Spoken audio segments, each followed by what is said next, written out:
to the iPhone iOS 17.6 version, but I know a lot of you guys and girls are actually stuck on the update. So if you are stuck when you're trying to update, there's a few things you can do. But first, hit the like button, hit the subscribe button, and comment down below which country are you watching this video from.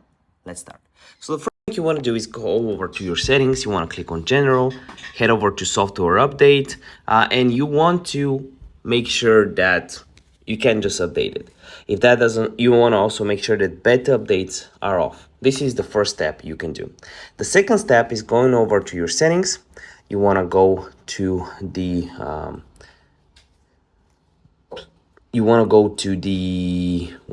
the general tab. You want to click on shutdown, and you want to make sure you shut down and basically restart your phone.